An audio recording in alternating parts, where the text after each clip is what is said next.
कणकवली शहर विकास आघाडीचे संदेश पारकर हे विजयी झालेले आहे।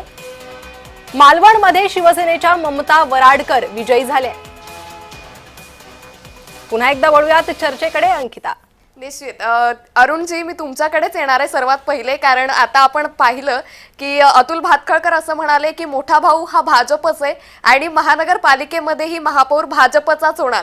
काय एकंदरीत चर्चा, म्हणजे तुमचं उत्तर मिळालंय तुम्हाला की महायुतीमधून जर महापौर झाला तर हा भाजपचाच होईल? अंकिताजी पहा, अतुल भातखळकरजी यांनी त्यांना काय वाटतं हे त्यांचे विचार त्यांनी प्रकट केलेले आहेत। विचार काय तसे काय वाईट नाही आहेत, चांगलेच आहेत। परंतु कसं आहे, मी काय हे मोठा भाऊ छोटा भाऊ या गोष्टीला मी मानत नाही।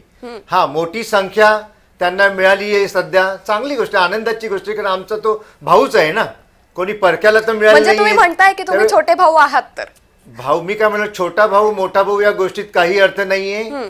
दोघेही भाऊ आहेत हे महत्वाचं आहे आणि या महाराष्ट्राच्या हिताकरिता दोघेही भाऊ मिळून जर आज काही चांगलं काम करत असतील तर त्याचं आम्ही स्वागत करतो।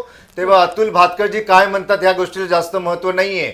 महत्वाचं काय आहे तर या महाराष्ट्रातील जनतेने, जी जनता खास करून 70% जनता जवळपास ग्रामीण महाराष्ट्रात राहते आणि त्या ग्रामीण भागातील जनतेने अतिशय विचारपूर्वक चांगला निर्णय घेऊन ज्या आज या महायुतीमधील हे शिवसेना, भाजपा आणि राष्ट्रवादी अतिशय सुंदर काम करत आहे, अशा पक्षांच्या उमेदवारांना त्यांनी अरुणजी, मी अगदी काही वेळासाठी थांबवतेय, कारण आणखी एक मोठी अपडेट सध्या समोर येते। आमचे प्रतिनिधी राहुल नार्वेकरांशी संवाद साधताय।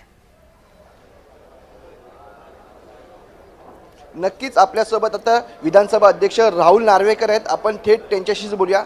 सर, आज वॉर रूमची देखील आपण बघितलं तर या ठिकाणी उद्घाटन झालं आणि आज निकाल देखील आहे आणि निकालामध्ये पुन्हा एकदा भाजपने बाजी मारलेली आहे, काय सांगा? सर्वप्रथम आदरणीय मुख्यमंत्री देवेंद्रजी फडणवीस साहेबांच्या नेतृत्वात आज महाराष्ट्रात भारतीय जनता पार्टीने लँडस्लाईड विक्ट्री ही मिळवलेली आहे।